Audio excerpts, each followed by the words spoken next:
لقد كان لكم في رسول الله أسوة حسنة لمن كان يرجو الله واليوم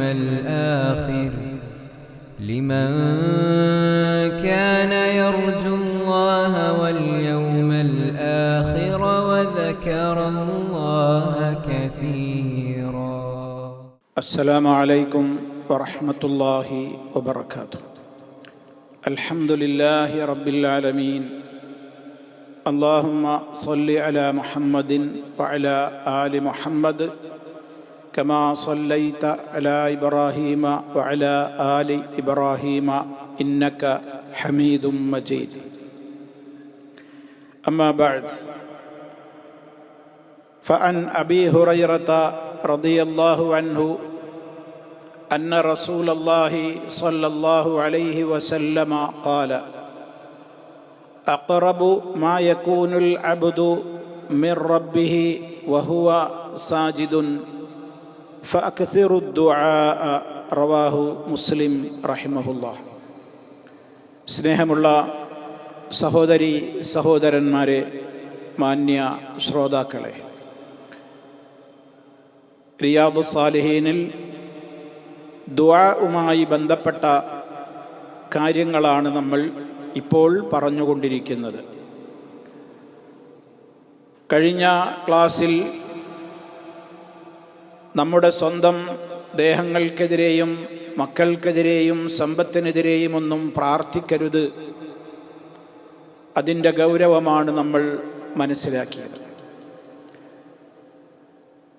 ഈ വായിച്ചു കേട്ട ഹദീസിൽ മഹാനായ അബൂ ഹുറൈറ റളിയല്ലാഹു തആല അൻഹു പറയുന്നത്, അന്ന റസൂലല്ലാഹി സ്വല്ലല്ലാഹു അലൈഹി വസല്ലമ ഖാല, തീർച്ചയായും അല്ലാഹുവിൻ്റെ റസൂൽ സ്വല്ലല്ലാഹു അലൈഹി വസല്ലമ പറഞ്ഞിരിക്കുന്നു,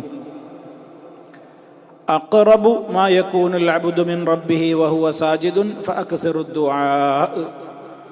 അഖ്റബു ഏറ്റവും അടുക്കുന്നത്, ഖരീബ് എന്ന് പറഞ്ഞാൽ അടുത്തവൻ, അഖ്റബ് ഏറ്റവും അടുക്കുന്നവൻ. അഖ്റബു മാ യകൂനുൽ അബ്ദു, യകൂനുൽ അബ്ദു ഒരടിമ ആയിത്തീരുന്നു, മിൻ റബ്ബിഹി, മിൻ റബ്ബിഹി തൻ്റെ റബ്ബിനോട് ഏറ്റവും അടുപ്പം ലഭിക്കുന്ന സമയം, സന്ദർഭം, വഹുവ അവൻ സാജിദുൻ സുജൂദിൽ കിടക്കവെയാണ്. ഒരടിമ തൻ്റെ റബ്ബിനോട് ഏറെ അടുക്കുന്ന സന്ദർഭം അവൻ സുജൂദിലായിരിക്കുകയാണ്. ഇതാണ് ഹദീസിൻ്റെ ആശയം. അഖ്റബു മാ യകൂനുൽ അബ്ദു, ഒരടിമ ആയിത്തീരുന്ന സന്ദർഭമാണ് ഏറെ അടുപ്പം നേടുന്നത്, അടുക്കുന്നത്, മിൻ റബ്ബിഹി തൻ്റെ റബ്ബിനോട്, വഹുവ അവൻ സാജിദുൻ സുജൂദിലായിരിക്കെ. അതുകൊണ്ട് ഫഅക്സിറു, ആകയാൽ നിങ്ങൾ അക്സിറു, നിങ്ങൾ അധികരിപ്പിക്കുവീൻ.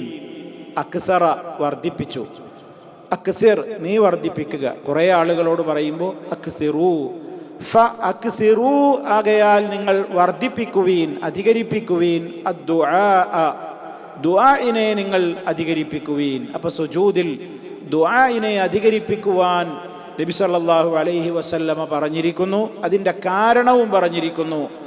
റബ്ബുമായി ഒരടിമ ഏറ്റവും അടുപ്പം നേടുന്ന ഒരു സന്ദർഭമാണത് എന്ന്. ഇവിടെ നബി സല്ലല്ലാഹു അലൈഹി വസല്ലം നമുക്ക് പഠിപ്പിച്ചു തന്നിട്ടുണ്ട്, റഹ്മാനായ റബ്ബിനോടുള്ള പ്രാർത്ഥന അത് ആരാധനയാണ് എന്ന്. ആ ആരാധന നമ്മൾ ഏത് സമയത്ത് നമ്മൾ നിർവഹിക്കുമ്പോഴും നമുക്കതിൻ്റേതായ പുണ്യവും അതുപോലെ തന്നെ മഹത്വവും നമുക്ക് കരസ്ഥമാക്കുവാൻ സാധിക്കുന്നുണ്ട്. അള്ളാഹുവിനോട് എപ്പോൾ പ്രാർത്ഥിക്കുന്നതും അവൻ നമുക്ക് ഉത്തരം തരാം എന്ന് കൃത്യമായി അവൻ വാഗ്ദത്തം ചെയ്തിട്ടുള്ളതുമാണ്. സൂറത്തുൽ ബഖറ 186 ആയത്തിൽ നമ്മൾ പഠിച്ചിട്ടുണ്ട്, وَإِذَا سَأَلَكَ عِبَادِي عَنِّي فَإِنِّي قَرِيبٌ ഉജീബു ദഅവത്തദ്ദാഇ ഇദാ ദഅാൻ ഫൽയസ്തജീബൂ ലി വൽയുഅ്മിനൂ ബി ലഅല്ലഹും യർഷുദൂൻ. അവിടെ എന്താ പറയുന്നത്? വൈദാ സഅലക, നിന്നോട് ചോദിച്ചാൽ, ഇബാദി, എൻ്റെ അടിമകൾ, അന്നി, എന്നെക്കുറിച്ച് ചോദിച്ചാൽ, ഫഇന്നി ഖരീബ്, ഞാൻ അവരുടെ ഏറെ സമീപസ്ഥനാണ്. അപ്പോൾ റബ്ബിനോട് നമ്മൾ എപ്പോൾ പ്രാർത്ഥിച്ചാലും റബ്ബ് നമ്മോട് അടുത്തവൻ തന്നെയാണ്. ഉജീബു ദഅവത്തദ്ദാഇ, വിളിക്കുന്നവൻ്റെ വിളിക്ക്, പ്രാർത്ഥിക്കുന്നവൻ്റെ പ്രാർത്ഥനക്ക് ഞാൻ ഉത്തരം കൊടുക്കും. ഇദാ ദഅാനി, അവൻ എന്നോട് വിളിച്ച് ദുആ ചെയ്താൽ, എന്നോട് പ്രാർത്ഥിച്ചാൽ. അതുകൊണ്ട് ഫൽയസ്തജീബൂ ലി, എൻ്റെ ആ കൽപ്പനയ്ക്ക് അവൻ ഉത്തരം ചെയ്യട്ടെ എന്ന് പറഞ്ഞാൽ, അള്ളാഹ് അവനോട് പ്രാർത്ഥിക്കാൻ പറഞ്ഞ കൽപ്പന അവനോട് പ്രാർത്ഥിക്കന്നെ, അതാണ് അതിന് ഉത്തരം ചെയ്യൽ. വൽയുഅ്മിനൂ ബി, എന്നിൽ അവൻ വിശ്വസിക്കുകയും ചെയ്യട്ടെ, നല്ല വിശ്വാസത്തോടുകൂടി. ലഅല്ലഹും യർഷുദൂൻ, അവർ നേർമാർഗം സിദ്ധിച്ചവരായേക്കും. ഇതാണല്ലോ ആ വചനത്തിൻ്റെ, ആ സൂക്തത്തിൻ്റെ താല്പര്യം. അപ്പൊ എപ്പോൾ പ്രാർത്ഥിച്ചാലും റഹ്മാനായ റബ്ബ് നമ്മുടെ അടുത്തുണ്ട്, നമ്മെ കേട്ടുകൊണ്ട്, നമ്മെ കണ്ടുകൊണ്ട്. അവൻ ഉന്നതമായ പദവിയിൽ അർശിന്റെ മുകളിലാണ് എന്നുള്ളത് നമുക്കറിയാം. സപ്താകാശങ്ങൾക്കും ഉപരിയായി അർശിൽ അവൻ ഉപവിഷ്ടനാണ്. എന്നാലും അവൻ നമ്മുടെ എല്ലാ കാര്യങ്ങളും കണ്ടും കേട്ടും അറിഞ്ഞും മനസ്സിലാക്കിയും കൊണ്ട് നമ്മുടെ സമീപസ്ഥനാണ് എന്നുള്ളത് നമ്മുടെ അടിയുറച്ച വിശ്വാസമാണ്. അപ്പോൾ അതിൽ തന്നെ മനുഷ്യൻ ഏറ്റവും കൂടുതൽ ധാരാളം അതില്ലാതെ അടുക്കുന്ന നേരമാണ് അവൻ സുജൂദിൽ കിടക്കുന്ന. മറ്റവസരങ്ങളെക്കാൾ സുജൂദിൽ കിടക്കുന്ന ആ സന്ദർഭം ഏറെ റബ്ബുമായി അടുപ്പം നേടുന്ന അവസരമാണ്. എന്താ കാരണം? ഒരാൾ സുജൂദിൽ കിടക്കുക എന്ന് പറയുമ്പോൾ, ഇപ്പോൾ പണ്ഡിതന്മാർ പറഞ്ഞു കാണാം നമുക്ക്, ലിഅന്ന ഫി സുജൂദി കമാലൽ ഖുദൂഇ ലില്ലാഹി അസ്സ വജല്ല. സുജൂദ് എന്ന് പറയുന്നത് അത് മറ്റു സ്ഥിതികളെ, സന്ദർഭങ്ങളെയൊക്കെ അപേക്ഷിച്ച് സുജൂദിൽ കമാലുൽ ഖുദൂഇ ലില്ലാഹി അസ്സ വജല്ല, അല്ലാഹുവിൻ്റെ മുമ്പിൽ ഒരു അതീവമായ വിനയത്തിൻ്റെ സമ്പൂർണ്ണ രൂപം, താഴ്മയുടെ, വിനയത്തിൻ്റെ, ഭക്തിയുടെ അങ്ങേതല ഒരു സമ്പൂർണമായ രൂപം അതിൽ പ്രകടമാണ്. കാരണം ലിഅന്നക തദഉ അശ്റഫ അഅ്ളാഇക, നിന്റെ ശരീരാവയവങ്ങളിൽ ഏറ്റവും മാന്യമായ നിന്റെ ശരീരാവയവത്തെ നീ എന്ത് ചെയ്യുകയാണ്? വെക്കുകയാണ്. വഅലാ അഅ്ളാഇക, നിന്റെ അവയവങ്ങളിൽ ഏറ്റവും ഉന്നതമായതിനെ നീ താഴെ വെക്കുകയാണ്. ഫീ മൗളിഇൽ അഖ്ദാമി, ആളുകൾ ചവിട്ടി നടക്കുന്ന, മനുഷ്യൻ ചവിട്ടി നടക്കുന്ന നിലത്താണ് നിന്റെ ശരീരത്തിലെ ഏറ്റവും ഉന്നതമായ അവയവമായ, ഏറെ നീ ആദരിക്കുന്ന നിന്റെ അവയവമായ നിന്റെ ശരീരത്തിൻ്റെ മുഖം എന്ന് പറയുന്ന ആ നെറ്റിത്തടം നീ ചവിട്ടി നടക്കുന്ന ആ സ്ഥലത്താണ് നീ കൊണ്ടുപോയി വെക്കുന്നത്. അതെന്തുകൊണ്ടാണ്? തഅളീമൻ ലിറബ്ബി അസ്സ വജല്ല, റഹ്മാനായ റബ്ബിനോടുള്ള ആദരവും ബഹുമാനവും കൊണ്ടാണത്. എത്ര കോടികൾ തരാമെന്ന് പറഞ്ഞാലും ഒരാളുടെ മുമ്പിൽ സുജൂദ് ചെയ്യാൻ നമ്മൾ തയ്യാറാവൂല. ഒരു വിശ്വാസി അതിന് തയ്യാറാവുകയില്ല. ആരുടെയും മുമ്പിൽ അവൻ സുജൂദ് ചെയ്യുകയില്ല. അതുകൊണ്ട് തന്നെ ആ കൃത്യമായ നിലക്കുള്ള ഇബാദത്തിൻ്റെ ആ സുജൂദ് അത് റഹ്മാനായ റബ്ബിൻ്റെ മുമ്പിലെ ഒരു വിശ്വാസി സമർപ്പിക്കുകയുള്ളൂ. അതുകൊണ്ട് തന്നെ ആ അവസരത്തിൽ അടിമയും ഉടമയും തമ്മിൽ ഏറെ അടുക്കുന്നൊരു നേരമായതുകൊണ്ട് ആ സമയത്ത് സുജൂദിൽ കിടന്നുകൊണ്ട് ധാരാളമായി ഫഅക്സിറൂ, നിങ്ങൾ വർദ്ധിപ്പിക്കുവീൻ എന്ന് നബി സല്ലല്ലാഹു അലൈഹി വസല്ലം പറഞ്ഞു. ദുആഇനെ നിങ്ങൾ വർദ്ധിപ്പിക്കുവീൻ. അപ്പോൾ നമ്മൾ സുജൂദിൽ കിടക്കുമ്പോൾ ധാരാളമായി പ്രാർത്ഥിക്കണം. അപ്പോൾ നമ്മൾ ഫർള് നമസ്കരിക്കുമ്പോൾ എല്ലാ ഘട്ടങ്ങളിലും നമ്മൾ ഇമാമിനെ ഫോളോ ചെയ്യുക. അപ്പോൾ അതുകൊണ്ട് തന്നെ നമുക്ക് നമ്മുടെ സുജൂദിൽ നമുക്ക് നിശ്ചയിക്കപ്പെട്ട അദ്കാറുകൾ, ഇപ്പോൾ സുബ്ഹാന റബ്ബിയൽ അഅ്ല എന്നുള്ളത് നമ്മൾ 3 തവണ പറയുന്നു. അത് പറഞ്ഞു കഴിഞ്ഞതിൻ്റെ ശേഷം പിന്നെ നമുക്കൊരവസരം അവിടെ പ്രാർത്ഥിക്കാൻ മിക്കപ്പോഴും കിട്ടുകയില്ല. അതേ അവസരത്തിൽ ഇപ്പോൾ തറാവീഹ് നമസ്കാരം, അതേപോലെ തന്നെ ഗ്രഹണ നമസ്കാരം, മഴയ്ക്ക് വേണ്ടിയുള്ള നമസ്കാരം, അങ്ങനെ ഇമാമും ജമാഅത്തുമായി കൊണ്ട് നിർവഹിക്കുന്ന അത്തരത്തിലുള്ള സുന്നത്ത് നമസ്കാരങ്ങളിലൊക്കെ ഒരു വേള നമുക്ക് ഒരുപാട് സമയം ഒരു പക്ഷേ ലഭിച്ചേക്കാൻ ഇടയുണ്ട്. ഇത്തരം ഘട്ടങ്ങളിലൊക്കെ നമുക്ക് ആ അദ്കാറുകൾ പറഞ്ഞതിൻ്റെ ശേഷം ബാക്കി ലഭ്യമാകുന്ന അവസരങ്ങളിൽ ഈ ദുആകൾ പറയാം. ഇനി ഫർള് നിസ്കരിക്കുമ്പോഴും നമുക്ക് അവസരം കിട്ടിയോ, ഫർളിലും പറയാം, അധികരിപ്പിക്കാം, സുന്നത്തിലും അധികരിപ്പിക്കാം. ഫർളായ നിസ്കാരത്തിൻ്റെ സുജൂദിലും നമുക്ക് പ്രാർത്ഥന അധികരിപ്പിക്കാം സമയം കിട്ടുകയാണെങ്കിൽ. അതേപോലെ തന്നെ സുന്നത്ത് നിസ്കാരങ്ങൾ നമ്മൾ ഒറ്റക്ക് നിസ്കരിക്കുമ്പോൾ സമയങ്ങളിൽ നമുക്ക് ഏറെ അവസരം കൈവരികയാണ്. കാരണം നമ്മുടെ കൺട്രോളിലാണ്. അപ്പോൾ നമ്മൾ സുജൂദ് ചെയ്യുമ്പോൾ ഏറെ നമുക്ക് അവസരം ലഭ്യമാവുക നമ്മുടെ സുന്നത്ത് നമസ്കാരങ്ങളിലാണ്. അപ്പോൾ ആ നമസ്കാരത്തിൽ സുജൂദിൽ നമ്മൾ ഏറ്റവും കൂടുതൽ എന്ത് ചെയ്യുക, പ്രാർത്ഥന അധികരിപ്പിക്കുക. ദുന്യാവിൻ്റെ കാര്യവും ആഖിറത്തിൻ്റെ കാര്യവും ഒക്കെ ചോദിക്കുക. അപ്പം നിസ്കാരത്തിലല്ലേ, അതുകൊണ്ട് ദുന്യാവിൻ്റെ കാര്യം ചോദിക്കാൻ പറ്റുമോയെന്നൊന്നും നമ്മൾ സംശയിക്കേണ്ടതില്ല. ഏത് കാര്യത്തിനും അള്ളാഹിനോട് ചോദിക്കുക. ഹദീസിൽ വാരിദായ പ്രാർത്ഥനകൾക്ക് ശ്രേഷ്ഠതയുണ്ട്. ഹദീസിൽ നബി സല്ലല്ലാഹു അലൈഹി വസല്ലമ നമ്മോട് സുജൂദിൽ പറയാൻ പഠിപ്പിക്കപ്പെട്ടിട്ടുള്ള ധാരാളം പ്രാർത്ഥനകളുണ്ട്. അതൊക്കെ പഠിച്ചു പറയാൻ സാധിക്കുമെങ്കിൽ അതാണ് ഏറ്റവും ശ്രേഷ്ഠം. ഇനി അതറിയില്ല എങ്കിൽ നമുക്ക് എന്താണോ നമ്മുടെ ആവശ്യം, ആ ആവശ്യം നമുക്ക് അർത്ഥത്തിന് തകരാറില്ലാത്ത നിലക്ക് നമുക്ക് അത് നിർവഹിക്കാം. അങ്ങനെ അത് ഫർളിലാവട്ടെ, സുന്നത്തിലാവട്ടെ, ദുന്യാവിൻ്റെ കാര്യമാവട്ടെ, ആഖിറത്തിൻ്റെ കാര്യമാവട്ടെ, ഒക്കെ നമുക്ക് ചോദിക്കാവുന്നതാണ്. കാരണം എല്ലാം നമുക്ക് ഖൈറാണ്.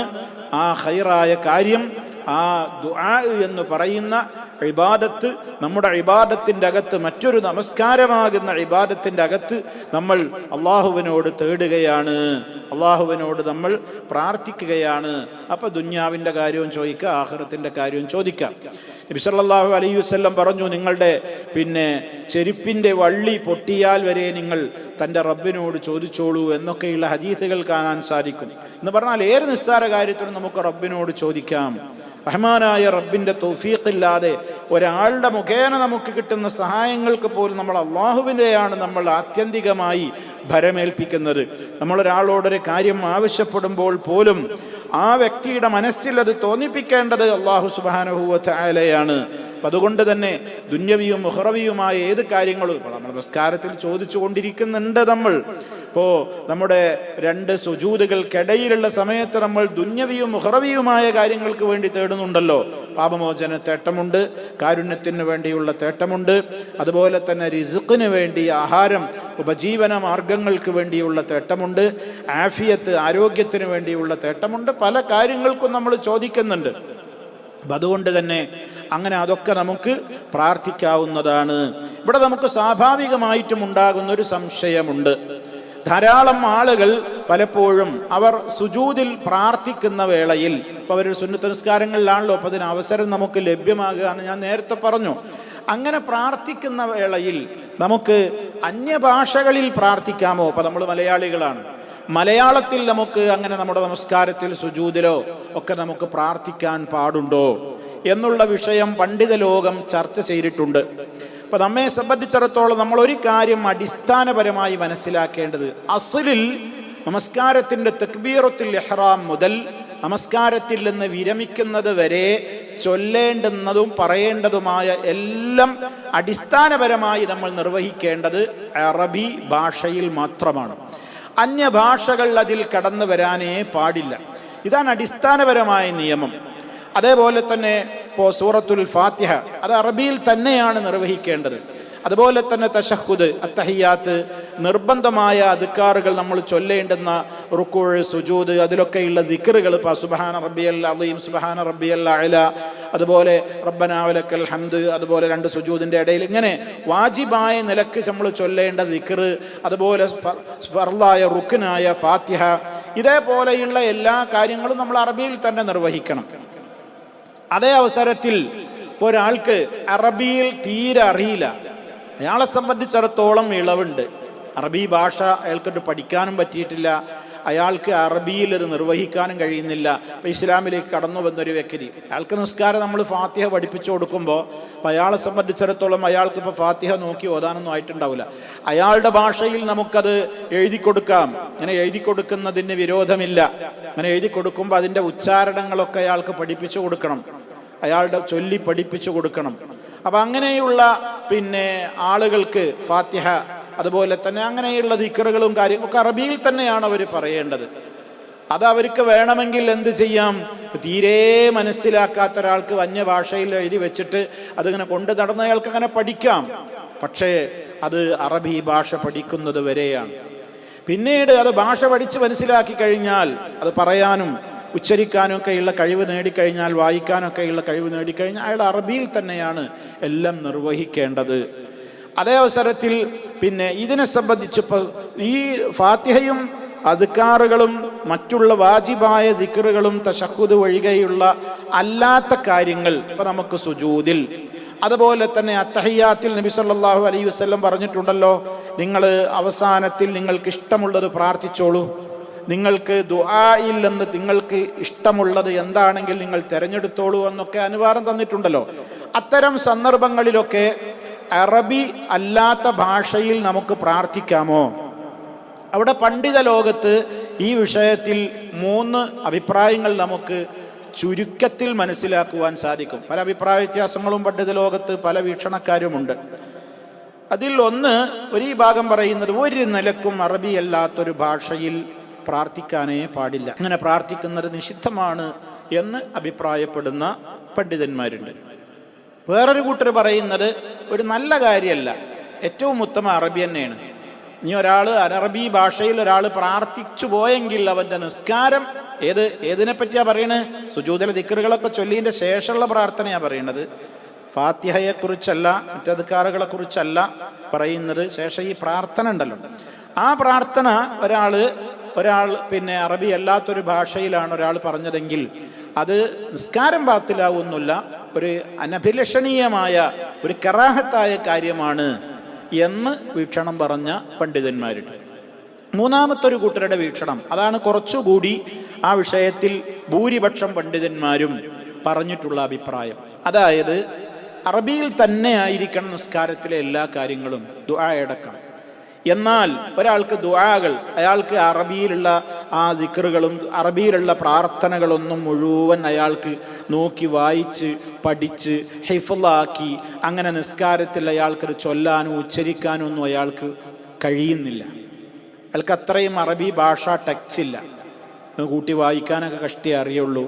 പിന്നെ അങ്ങനെ പഠിച്ചു മനപ്പാഠമാക്കി അങ്ങനെ ചൊല്ലാനൊന്നും കഴിയില്ലെങ്കിൽ അത്തരം ആളുകൾക്കത് ജായിസാണ്.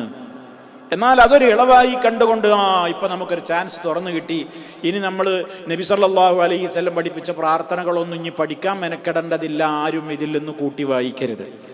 തീരെ അതിന് കഴിയാത്തൊരു സാഹചര്യമാണെങ്കിൽ അയാൾക്ക് അയാളുടെ ആവശ്യങ്ങൾ എന്ത് ചെയ്യാം, ഇങ്ങനെ പറയാം എന്നഭിപ്രായപ്പെട്ട കുറേ പണ്ഡിതന്മാർ ഉണ്ട്.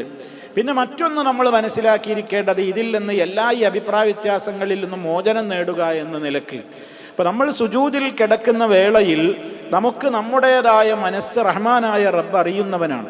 അപ്പം നമ്മുടെ കാര്യങ്ങൾ നമ്മുടെ മനസ്സിലിങ്ങനെ കൊണ്ടുവന്ന്, അപ്പം നമ്മൾ സുജൂദിൽ അങ്ങനെ കിടന്ന് റബ്ബെ ആഫിയത്ത് തരണം, രോഗമുണ്ട് ശിഫയാക്കണം, കടത്തിലാണ് റബ്ബെ കടം വീട്ടണം, അതുപോലെ തന്നെ പ്രയാസങ്ങളുണ്ട് റബ്ബെ നീ വീട്ടിത്തരണം, എല്ലാം പിന്നെ നീക്കിത്തരണം തുടങ്ങിയിട്ടുള്ള ഒരു മനസ്സിലിങ്ങനെ കൊണ്ടുവരിക. ഇയാൾ നാവിനുകൊണ്ട് പറയാതെ, അതുകൊണ്ട് പറയുന്നതാണല്ലോ അഭിപ്രായ വ്യത്യാസത്തിൻ്റെ കാരണം. അപ്പം മനസ്സിലങ്ങനെ കൊണ്ടുവരിക, മനസ്സിലങ്ങനെ കിടന്നിട്ട് അങ്ങനെ പ്രാർത്ഥിക്കാതെ നമുക്ക് മനസ്സുകൊണ്ടുണ്ടല്ലോ ഒരു പ്രാർത്ഥിക്കൽ. ഇപ്പം സംസാരശേഷിയില്ലാത്ത ആളുകളും പ്രാർത്ഥിക്കുന്നില്ലേ, അവരെങ്ങനെ നാവുകൊണ്ട് ഉച്ചരിച്ചിട്ടല്ലല്ലോ, അവരുടെ മനസ്സ്. അപ്പം മനസ്സറിയുന്നവനാണ്, ആ നിലക്ക് നമുക്ക് ചെയ്യാം. ഇനി അതല്ല, ഇങ്ങനെ തീരെ അതിന് അറബി ഭാഷയുമായിട്ട് ബന്ധം വളരെ കുറവാണ്, അയാൾക്ക് പഠിച്ച് ഹിഫ്ളാക്കി പ്രാർത്ഥിക്കാനൊന്നും കഴിയുന്നില്ല എങ്കിൽ ഫാത്തിഹയും മറ്റദ്കാറുകളും ഒക്കെ നിർവഹിച്ചതിൻ്റെ ശേഷം ഇങ്ങനെ സുജൂദിൽ കിട്ടുന്ന അവസരങ്ങളിൽ അയാൾ മലയാളത്തിൽ പറഞ്ഞു പോയെങ്കിൽ അതൊരനുവദനീയമായ കാര്യമാണ്. അത്തരത്തിലുള്ള ആളുകൾക്ക് മാത്രമാണ് ആ ഇളവ്. അതേ അവസരത്തിൽ അറബി നന്നായി വായിക്കാനും അത് ഹിഫ്ളാക്കാനും മനപ്പാഠമാക്കാനും പഠിക്കാനും അത് ചൊല്ലാനും ഒക്കെ അറിയാവുന്ന ആളുകളാണെങ്കിൽ അവർക്ക് ഈ എക്സ്ക്യൂസ് ഇല്ല, അവരത് ഒഴിവാക്കുകയാണ് വേണ്ടത്, അറബിയിൽ തന്നെയാക്കുകയാണ് വേണ്ടത് എന്നുള്ളതാണ് ഈ വിഷയത്തിൽ നമുക്ക് പരിശോധിച്ചപ്പോൾ മനസ്സിലാക്കുവാൻ സാധിച്ചിട്ടുള്ളത്. വല്ലാഹു അഅലം. അപ്പോൾ അതാണ് ആ വിഷയത്തിൽ നമ്മൾ മനസ്സിലാക്കിയിരിക്കേണ്ടത്. ഏതായാലും നമുക്ക് ഏറെ റബ്ബുമായി അടുപ്പം നേടുന്ന ഒരവസരമായ സുജൂദ് നമ്മൾ ശരിക്കും മുതലാക്കണം. എങ്ങനെ?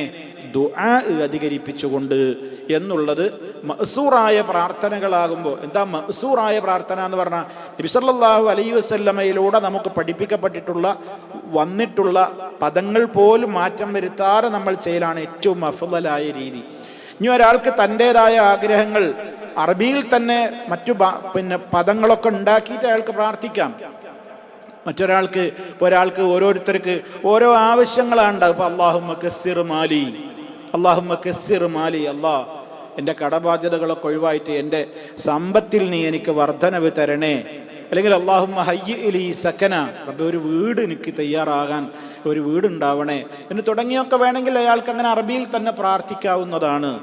എന്നാൽ മഅ്സൂറായ ആ പ്രാർത്ഥനകൾ വാരിദായ നബിതങ്ങളിൽ നിന്ന് വന്നിട്ടുള്ള അതേ പദങ്ങൾക്കാണ് ഏറെ ശ്രേഷ്ഠതയുള്ളത്. അപ്പം അങ്ങനെ വന്നിട്ടുള്ള കുറേ ദുആകൾ നമ്മൾ പഠിച്ചിട്ടുണ്ട്.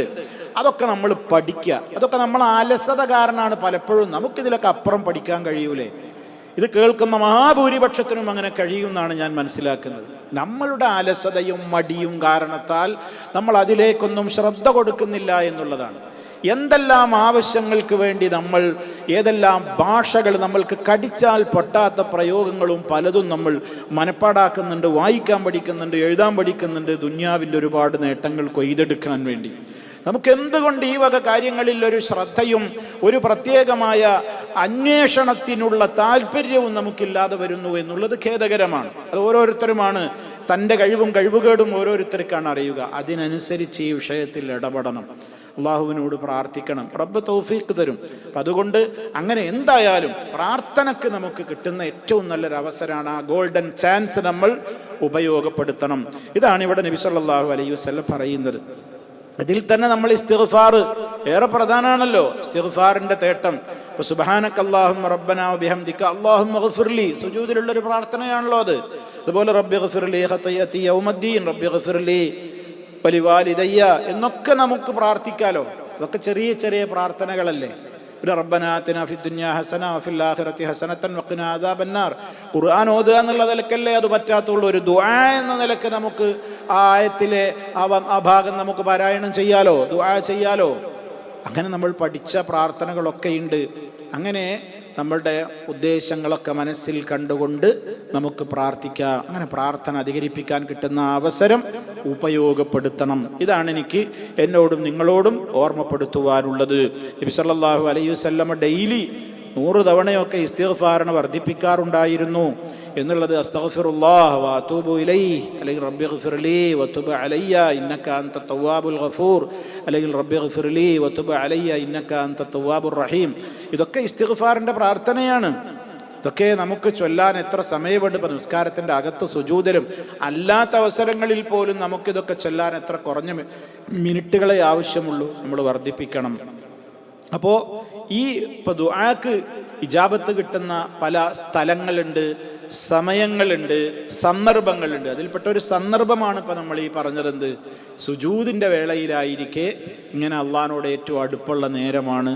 അടുപ്പുള്ള സമയത്ത് ചോദിക്കുമ്പോൾ അതിന് ഇജാബത്തിന് കൂടുതൽ സാധ്യതകളാണ് എന്ന് നമ്മൾ തിരിച്ചറിയുക. ഇനി അടുത്ത ഹദീസ്. വഅൻഹു അന്ന റസൂലല്ലാഹി സ്വല്ലല്ലാഹു അലൈഹി വസല്ലമ ഖാല യുസ്തജാബു ലിഅഹദികും മാ ലം യഅജൽ യഖൂലു ഖദ് ദഅഉതു റബ്ബി ഫലം യുസ്തജബ് ലി മുത്തഫഖുൻ അലൈഹി. وفي رواية لمسلم لا يزال يستجاب للعبد ما لم يدع بإثم أو قطيعة رحم ما لم يستعجل. قيل يا رسول الله ما الاستعجال؟ قال يقول قد دعوت وقد دعوت فلم أرى يستجيب لي فيستحسر عند ذلك ويدع الدعاء. ഇത് ഇമാം മുസ്ലിം റിപ്പോർട്ട് ചെയ്തിട്ടുള്ള ഹദീസാണ്. അബൂ ഹുറൈറ റളിയല്ലാഹു തആല അൻഹു തന്നെയാണ് ഈ 2 ഹദീസുകളും റിപ്പോർട്ട് ചെയ്തിട്ടുള്ളത്. മഹാനവറുകൾ പറയാണ്, അള്ളാഹുവിൻ്റെ റസൂൽ ഇപ്രകാരം പറഞ്ഞിരിക്കുന്നു, യുസ്തജാബു ലി അഹദിക്കും, നിങ്ങളിൽ ഒരാൾക്ക് ഉത്തരം നൽകപ്പെടും. നമ്മുടെ ദുആക്ക് അള്ളാഹു ഉത്തരം തരാൻ ഓഫർ പറഞ്ഞതല്ലേ. അപ്പോൾ ദുആക്ക് അള്ളാഹു ഉത്തരം തരും. അതിന് ചില കണ്ടീഷനുകളുണ്ട്. എനിക്ക് ദുആക്ക് ഉത്തരം കിട്ടുന്നില്ലോ എന്ന് പറഞ്ഞ് ഞാൻ പരാതി പറഞ്ഞിട്ട് കാര്യമല്ല. അതിന് ചില കണ്ടീഷനുകളുണ്ട്, ചില ഉപാധികളുണ്ട്. അതാണ് യുസ്തജാബു, ഉത്തരം നൽകപ്പെടും, ലി അഹദിക്കും, നിങ്ങളിൽ ഒരാൾക്ക്, മാലം യഅ്ജൽ, അയാൾ തിരക്ക് കൂട്ടാത്തിടത്തോളം. തിരക്ക് കൂട്ടിയാൽ ഉത്തരം കിട്ടൂല, തിരക്ക് കൂട്ടരുത്. അജല എന്ന് പറഞ്ഞാൽ അജില, ധൃതി കൂട്ടി, യഅ്ജലു, മാലം യഅ്ജൽ, ധൃതി കൂട്ടാത്തിടത്തോളം. യഖൂലു, എന്താ ധൃതി കൂട്ടുക? യഖൂലു, അയാൾ പറയാ, ഖദ് ദഅഉതു റബ്ബി, ഞാൻ എൻ്റെ റബ്ബിനോട് തീർച്ചയായും എത്ര പ്രാർത്ഥിച്ചു, ഞാൻ എൻ്റെ റബ്ബിനോട് ദുആ ചെയ്തു. ഫലം യുസ്തജബ് ലീ, എനിക്കവൻ ഉത്തരം നൽകപ്പെട്ട് കാണുന്നില്ല, എൻ്റെ ദുആക്ക് ഉത്തരം നൽകപ്പെട്ട് കാണുന്നില്ല. അല്ലെങ്കിൽ ഫലം യസ്തജിബ് ലീ, അവൻ എനിക്ക് ഉത്തരം തന്നില്ലല്ലോ എന്ന് പറയലാണ്. മുത്തഫഖുൻ അലൈഹി, ഇത് ബുഖാരി മുസ്ലിമും സംയുക്തമായി റിപ്പോർട്ട് ചെയ്തതാണ്. ഇതിൻ്റെ വിവരണം നമുക്ക് മനസ്സിലാക്കാൻ കുറച്ചും കൂടെ അതിൻ്റെ വിശദ വിവരമാണ് വഫീ റിവായത്തിൻ ലി മുസ്ലിം. ആദ്യത്തെ ഈ കേട്ടത് ബുഖാരിയും മുസ്ലിമും സംയുക്ത റിപ്പോർട്ടാണ്. ഇനി ആ രണ്ട് മുഹദ്ദിസുകളുടെ കൂട്ടത്തിൽ മുസ്ലിം മാത്രം റിപ്പോർട്ട് ചെയ്ത റിവായത്തിൽ ഇപ്രകാരമാണുള്ളത്. എപ്രകാരം? ലാ യസാലു യുസ്തജാബു, ഉത്തരം നൽകപ്പെട്ടുകൊണ്ടേയിരിക്കും, ലിൽ അബ്ദി, ഒരടിമയ്ക്ക്. എപ്പോൾ? മാലം യദ്ഉ ബിഇസ്മിൻ, കുറ്റത്തിന് വേണ്ടി അവൻ പ്രാർത്ഥിക്കാതിരിക്കുമ്പോഴൊക്കെ. അപ്പൊ കുറ്റത്തിന് വേണ്ടി പ്രാർത്ഥിക്കാൻ പാടില്ല. എന്താ ഈ കുറ്റത്തിന് വേണ്ടി പ്രാർത്ഥിക്കുക എന്ന് പറഞ്ഞാൽ? ഒരു ഹറാമായ കാര്യം ചെയ്യാൻ, എനിക്കൊരു ഹറാമായൊരു കാര്യം ചെയ്യാൻ മോഹമുണ്ട്, അതിന് എനിക്ക് അവസരം ഒരുക്കി തരണേ എന്ന് ഞാൻ പ്രാർത്ഥിക്കുക. സംഗതി തെറ്റാണ്, തെറ്റായ കാര്യം എനിക്ക് എളുപ്പമാക്കി തരണേ എന്ന് ഞാൻ പ്രാർത്ഥിക്കുക, അതിന് ഉത്തരം കിട്ടൂല. കുറ്റത്തിന് വേണ്ടി അത് നമ്മൾ പ്രാർത്ഥിക്കാൻ പാടില്ല. അതിപ്പോൾ നമ്മൾ മുമ്പും സൂചിപ്പിച്ചിട്ടുള്ളത്. ഔ ഖത്തിയത്തി റഹിമിൻ, അല്ലെങ്കിൽ കുടുംബ ബന്ധം മുറിച്ചു കളയാ, അവർ തമ്മിൽ തെറ്റിക്കണേ, അവർ തമ്മിൽ അകലണേ, അവർ തമ്മിൽ സുഖത്തിൽ അങ്ങനെ കഴിഞ്ഞുകൂടണ്ട, അവർ തമ്മിൽ എത്രയും വേഗം വേർപിരിയണേ, ആ വീട്ടിൽ പ്രശ്നങ്ങൾ ഉണ്ടാകണേ, അല്ലെങ്കിൽ അയാൾക്ക് ജോലി പോകണേ, അല്ലെങ്കിൽ അയാളെ രോഗിയാക്കണേ, അല്ലെങ്കിൽ ഇങ്ങനെ എന്തെങ്കിലും കുടുംബ ബന്ധങ്ങൾ മുറിക്കുന്ന വിഷയത്തിലോ ഒരാൾക്ക് എതിരായിട്ട് പ്രാർത്ഥിക്കുക. ഒരാൾക്ക് എതിരായിട്ട് പ്രാർത്ഥിക്കരുത്, ഉൽമല്ലേ. വളരെ കാരണങ്ങൾ ഉണ്ടെങ്കിലേ ഒരു വ്യക്തിക്ക് എതിരെ പ്രാർത്ഥിക്കാൻ പാടുള്ളൂ. അല്ലെങ്കിൽ എപ്പോഴും ഇങ്ങനെ ഓരോരുത്തർക്കെതിരെ പ്രാർത്ഥിക്കാനോ ഒന്നും നമുക്ക് അനുവാദമല്ല, അങ്ങനെ പ്രാർത്ഥിക്കാൻ പാടുള്ളതുമല്ല. ഒരാൾക്കെതിരെ പ്രാർത്ഥിക്കണമെങ്കിലൊക്കെ അതിൻ്റെ പ്രത്യേകമായ കാരണങ്ങൾ, അല്ലെങ്കിൽ അത് ഉൽമാണ്, അക്രമമാണ്, അതൊന്നും നമുക്ക് പാടില്ല. കഴിഞ്ഞ ക്ലാസ്സിൽ നമ്മൾ പഠിച്ചില്ലേ, നിങ്ങൾക്കെതിരെ പ്രാർത്ഥിക്കരുത്, മക്കൾക്കെതിരെ പ്രാർത്ഥിക്കരുത് ഒക്കെ പറഞ്ഞില്ലേ. അപ്പം അങ്ങനെ ഇങ്ങനെ കുടുംബബന്ധം മുറിക്കുന്ന കാര്യത്തിന് വേണ്ടിയും പ്രാർത്ഥിക്കാതിരിക്കുന്നിടത്തോളം ഉത്തരം കിട്ടിക്കൊണ്ടേയിരിക്കും. പിന്നെ പറയാണ് മാലം യസ്തഅ്ജിൽ, കണ്ടോ, മൂന്നാമത്തെ കാര്യമാണ് ഇവിടെ പറയുന്നത്. തിരക്ക് കൂട്ടാതിരിക്കുന്ന കാലത്തോളം. യസ്തഅ്ജിൽ, ഇസ്തഅ്ജല, തിരക്ക് കൂട്ടി. ഖുർആനിലൊക്കെ ഉള്ള പ്രയോഗമാണ് യസ്തഅ്ജിലൂനക ബിൽ അദാബ്, ശിക്ഷ കൊണ്ടവർ നിന്നോട് തിരക്ക് കൂട്ടുന്നു. മുഹമ്മദേ, ഈ പറയണമൊക്കെ സത്യമാണെങ്കിൽ ആകാശത്ത് നിന്ന് കല്ലിൻ്റെ മഴ പെയ്യട്ടെ, ഞങ്ങൾക്ക് ശിക്ഷ ഇറങ്ങട്ടെ എന്നൊക്കെ ശിക്ഷ കിട്ടാൻ വേണ്ടി തിരക്ക് കൂട്ടിയിരുന്ന ആളുകളെ കുറിച്ച് ഖുർആൻ പറഞ്ഞിടത്ത് യസ്തഅ്ജിലൂനക, നിന്നോടവർ ധൃതി കൂട്ടുന്നു എന്ന പ്രയോഗം കാണാൻ സാധിക്കും. അപ്പോൾ എന്താ ഈ ധൃതി കൂട്ടാത്തിടത്തോളം എന്ന് പറഞ്ഞപ്പോൾ സഹാബത്ത് ചോദിച്ചു, യാ റസൂലല്ലാഹ്, അല്ലാഹുവിൻ്റെ റസൂലേ, ഇപ്പം ഈ കുടുംബബന്ധം മുറിക്കാൻ പ്രാർത്ഥിക്കുക, പാപത്തിന് വേണ്ടി പ്രാർത്ഥിക്കുക മനസ്സിലായി, ഈ തിരക്ക് കൂട്ടുക എന്ന് പറഞ്ഞാൽ എന്താ? മൽ ഇസ്തിഅ്ജാൽ, എന്താണ് ഈ തിരക്ക് കൂട്ടൽ, എന്താണ് ഈ ധൃതി കൂട്ടൽ? അപ്പൊ ഖാല, റസൂലുള്ളാഹി പറഞ്ഞു തരാണ്, പറഞ്ഞു കൊടുത്തു. യഖൂലു, അവൻ ഇങ്ങനെ പറയലാണ്. എന്താ അവൻ പറയുന്നത്? ഖദ് ദഅഉതു വഖദ് ദഅഉതു, കണ്ടോ, നമ്മൾ പറയുന്ന മാതിരി തന്നെ. ഖദ് ദഅഉതു, തീർച്ചയായും ഞാൻ പ്രാർത്ഥിച്ചു. വഖദ് ദഅഉതു, പിന്നെയും തീർച്ചയായും ഞാൻ പ്രാർത്ഥിച്ചു. ഞാൻ എത്രയായി പ്രാർത്ഥിക്കണേ, പക്ഷേ ഫലം അറ, ഞാൻ കാണുന്നില്ല. യസ്തജീബു ലീ, അവൻ എനിക്ക് ഉത്തരം തന്നതായി ഞാൻ കാണുന്നില്ലല്ലോ. ഇതിനെ പ്രാർത്ഥിക്കണേ. അങ്ങനെ ആവുമ്പോൾ പിന്നെ എന്താ, നമുക്ക് നിരാശ വന്നു. നിരാശ വന്നാൽ പിന്നെ നമ്മൾ എന്ത് ചെയ്യും? ഇത് ദുആ വേണ്ടാന്ന് നോക്കും. കണ്ടോ, റസൂലുള്ളാഹി പറയുന്നത് നോക്കൂ. ഫയസ്തഹ്സിറു ഇൻദ ദാലിക, ആ സമയം മുതൽ അവൻ ദുആയിനെ ഉപേക്ഷിക്കുന്നതാണ്. ഇസ്തഹ്സറാർന, അവൻ ആ പരിപാടി നിർത്തിവെക്കുന്നു. യത്റുക്കു, ദുആ ഒഴിവാക്കും. അവൻ അതിൽ മടുപ്പ് വന്നു, അവൻ അതിനോട് ബന്ധം വിട്ടു. അതാണ്, എന്നോട് മടുപ്പ് വന്ന് ബന്ധം വിട്ടു. വയദഉ ദുആ, ദുആ തന്നെ ഒഴിവാക്കും. ഞാൻ ദുആ ഇരുന്നിട്ടൊന്നും കാര്യമില്ല, എത്രയായി ഇപ്പോൾ ദുആ ചെയ്യുന്നു. ഏതൊക്കെ സമയത്ത് ഞാൻ ചോദിച്ചു നോക്കി, സുജൂദിൽ ചോദിച്ചു, തശഹുദിൻ്റെ അവസാനം ചോദിച്ചു, രാവിൻ്റെ അന്ത്യയാമങ്ങളിൽ തേടി, ബാങ്കിക്കാമത്തിൻ്റെ ഇടയിൽ തേടി, എത്ര കാലമായി ഞാൻ തേടുന്നു, എനിക്കെന്താ ഉത്തരം കിട്ടാത്തത്, എനിക്കങ്ങനെ ഉത്തരം കിട്ടുന്നില്ലല്ലോ, മതി, നീ ചോദിച്ചത് മതി, നമുക്കൊക്കെ തോന്നുന്നൊരു തോന്നലാണ്. പാടില്ല എന്നാണ്. അത് ദുആക്ക് ഇജാബത്ത് കിട്ടാതിരിക്കാനുള്ള കാരണമായി മാറുന്നതാണ്. അപ്പോൾ എന്തുകൊണ്ടാണ് ഉത്തരം ഏതൊക്കെ വിധത്തിൽ കിട്ടുന്നൊക്കെ ഇനി വരുന്ന ഹദീസുകളിൽ നമുക്ക് മനസ്സിലാക്കാനുള്ളത് കൊണ്ട് ഞാൻ അതിൻ്റെ വിശദമായ തലങ്ങളിലേക്ക് പോകുന്നില്ല. അപ്പം അതുകൊണ്ട് തന്നെ നമ്മളിങ്ങനെ ധാരാളമായി പ്രാർത്ഥിച്ചു എന്നിങ്ങനെ പറഞ്ഞിട്ട് എന്താ പ്രയോജനം? ആ പ്രാർത്ഥന സ്വീകരിക്കുവാൻ ആവശ്യമായ നിലക്കുള്ള ഉപാധികൾ ഒന്നുകിൽ നമ്മൾ ഒത്തിട്ടുണ്ടാവില്ല. അതേപോലെ തന്നെ നമ്മൾ ചോദിച്ച കാര്യം തന്നെ നമുക്ക് കിട്ടിയാൽ അതിൽ ഖൈറുണ്ടാവില്ല. റഹ്മാനായ റബ്ബല്ലേ, എല്ലാം അറിയുന്നവൻ, അവനാണ് ഹക്കീം, അവനാണ് അലീം. ഓരോന്നിനും അവൻ ഓരോ ഹിക്മത്ത് അവനുണ്ട്, യുക്തിയുണ്ട്, അറിവ് അവനാണുള്ളത്. അതുകൊണ്ട് ചോദിച്ചത് കിട്ടിയിട്ടുണ്ടാവില്ല. നീ ചോദിച്ചത് കിട്ടിയില്ല എന്നുള്ളതുകൊണ്ട് നമ്മളെ പ്രാർത്ഥനയ്ക്ക് ഉത്തരം കിട്ടിയില്ല എന്നും വെക്കാൻ പാടില്ല. നമ്മൾ പലപ്പോഴും പറയുന്നതാണ്, ഹദീസ് പിന്നെയും വരുന്നുണ്ട്, ഞാൻ അതുകൊണ്ട് അവിടെ എത്തുമ്പോൾ വിശദീകരിക്കാം. പല കാരണങ്ങളാൽ നമുക്ക് ഉത്തരം അള്ളാഹു തരുമല്ലേ. അപ്പം അതുകൊണ്ട് തന്നെ ആ വിധത്തിലൊന്നും നിരാശ ബാധിക്കാനേ പാടില്ല. എത്രയും ചോദിക്കുക. അങ്ങനെ അള്ളാഹുവിനെ കുറിച്ച് നമുക്ക് നല്ല ധാരണ ഉണ്ടാവുക. എൻ്റെ റബ്ബ് എനിക്ക് ഉത്തരം ചെയ്യും. അതാണല്ലോ ഉദുഉല്ലാഹ്, നിങ്ങൾ അള്ളാഹുവിനോട് ദുആ ചെയ്യൂ. വഅൻതും, നിങ്ങൾ ഏത് സ്ഥിതിയിലാണ് ദുആ ചെയ്യേണ്ടത്? മൂഖിനൂന ബിൽ ഇജാബ, ഉത്തരം കിട്ടുമെന്ന ഉറച്ച വിശ്വാസത്തോടു കൂടി ദുആ ചെയ്തോളൂ എന്നാണ് അള്ളാഹിൻ്റെ റസൂൽ പറയുന്നത്. റബ്ബിനെ കുറിച്ച് നമുക്ക് ഹുസ്നുൽ ദന്നാണ് വേണ്ടത്.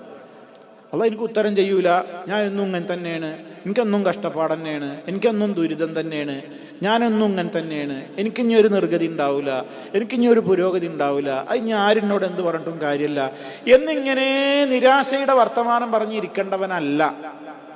മറിച്ച് മനുഷ്യൻ അള്ളാഹിനെ കുറിച്ച് നല്ലതാ എപ്പോഴും വിചാരിക്കണം. ഒക്കെ ശരിയാവും. ഇപ്പോഴല്ലെങ്കിൽ ഇപ്പം എനിക്ക് ശരി അതാവൂല, എൻ്റെ റബ്ബല്ലേ അറിയുന്നു, കുറച്ച് കഴിയുമ്പോൾ ശരിയാവും, കഷ്ടപ്പാടൊക്കെ തീരും, എല്ലാ പ്രയാസവും നീങ്ങും. അങ്ങനെ റബ്ബിനെ കുറിച്ച് നമ്മൾ സദ്വിചാരമാണ് ഉണ്ടായിരിക്കേണ്ടത് എന്ന് നമ്മൾ ഹദീസിൽ പഠിച്ചിട്ടുണ്ടല്ലോ. അന ഇൻദ ഹുസ്നി ലന്നി ബി, എൻ്റെ അടിമ എന്നെക്കുറിച്ച് എങ്ങനെ വിചാരിക്കുന്നു. അന ഇൻദ ലന്നി അബ്ദി ബി, എൻ്റെ അടിമ എന്നെക്കുറിച്ച് എങ്ങനെ വിചാരിക്കുന്നു അതേപോലെയാണ് ഞാൻ. എന്നെക്കുറിച്ച് നല്ലത് വിചാരിച്ചാൽ ഞാൻ നല്ല നിലക്കാണ്, എന്നെക്കുറിച്ച് മോശമായിട്ടാണോ വിചാരിക്കുന്നത് അങ്ങനെയായിരിക്കും. അതുകൊണ്ട് സദ്വിചാരം വെച്ച് പുലർത്തുക, ദുആ അധികരിപ്പിച്ചുകൊണ്ടേയിരിക്കുക. യാതൊരു നഷ്ടവും ദുആ അധികരിപ്പിച്ചതുകൊണ്ട് ഉണ്ടാവുന്നതല്ല. അതുകൊണ്ട് ഈ കാര്യങ്ങളൊക്കെ നമ്മൾ ശ്രദ്ധിക്കണം. പിന്നെ എപ്പോഴും നമ്മൾ പറയുന്നൊരു കാര്യമാണ് ദുആക്ക് ഇജാബത്ത് കിട്ടാൻ എപ്പോഴും നമ്മൾ ഹലാല് കഴിക്കണം എന്നുള്ളത്. ഹലാല് കഴിക്കണം, ഹലാല് ഉടുക്കണം, ഹലാലിൽ ജീവിക്കണം എന്നുള്ളതൊക്കെ നമ്മൾ എപ്പോഴും കേൾക്കുന്നതാണ്. അപ്പോൾ അതിൻ്റേതായ എല്ലാ ഉപാധികളും പൂർത്തിയാക്കിയ നിലക്ക് നമ്മൾ ദുആ ചെയ്യുക. അതിന് ഏറ്റവും അർഹമായ അവസരങ്ങളും സമയങ്ങളും സന്ദർഭങ്ങളുമൊക്കെ നമ്മൾ ഉപയോഗപ്പെടുത്തുകയാണ് ചെയ്യേണ്ടത്. റഹ്മാനായ റബ്ബ് ആ അർത്ഥത്തിൽ തന്നെ യഥാർത്ഥമായ നിലക്ക് പ്രാർത്ഥനകൾ അധികരിപ്പിക്കുവാനും അവസരങ്ങൾ ശരിക്ക് ഉപയോഗപ്പെടുത്തുവാനുമൊക്കെയുള്ള തൗഫീഖ് നമുക്ക് പ്രദാനം ചെയ്യുമാറാകട്ടെ. ഏതു പ്രാർത്ഥനയും റഹ്മാനായ റബ്ബിലേക്ക് മാത്രമാണ് തിരിക്കേണ്ടത് എന്ന അടിസ്ഥാന തത്വം ഒരിക്കലും നമ്മൾ മറക്കുവാനും പാടില്ല. റബ്ബല്ലാത്തവരോട് പ്രാർത്ഥിക്കുന്നത് കടുത്ത പാപമാണ്, അവൻ പൊറുക്കാത്ത മഹാപാതകമാണത് എന്ന തിരിച്ചറിവ് എപ്പോഴും നമ്മുടെ കൂടെ ഉണ്ടാവുകയും വേണം. അത് പ്രത്യേകം പറയാൻ കാരണം റബ്ബല്ലാത്തവരോട് പ്രാർത്ഥിക്കുവാനുള്ള പ്രചരണങ്ങളാണ് രാജ്യത്തൊട്ടാകെ പലരും സ്റ്റേജുകളിലൂടെ പേജുകളിലൂടെ വിശുദ്ധ വചനങ്ങൾ പോലും ദുർവ്യാഖ്യാനം ചെയ്തുകൊണ്ട് അവർ നടത്തിക്കൊണ്ടിരിക്കുന്നത്. അള്ളാഹു അവർക്കൊക്കെ ഹിദായത്തിലേക്ക് പ്രവേശനം നൽകുകയും നമുക്കെല്ലാവർക്കും യഥാർത്ഥമായ ആ ഒരു തൗഹീദിൽ ഖൽബ് അടിയുറച്ചു നിന്ന് അങ്ങനെ തന്നെ ജീവിച്ച് മരിക്കുവാനുള്ള തൗഫീഖ് പ്രദാനം ചെയ്യുകയും ചെയ്യുമാറാകട്ടെ. റബ്ബന തഖബ്ബൽ മിന്നാ ഇന്നക അൻതസ് സമീഉൽ അലീം വതുബ് അലൈനാ ഇന്നക അൻതത് തവ്വാബുർ റഹീം. اللهم صل على محمد وعلى آل محمد والحمد لله رب العالمين والسلام عليكم ورحمة الله وبركاته.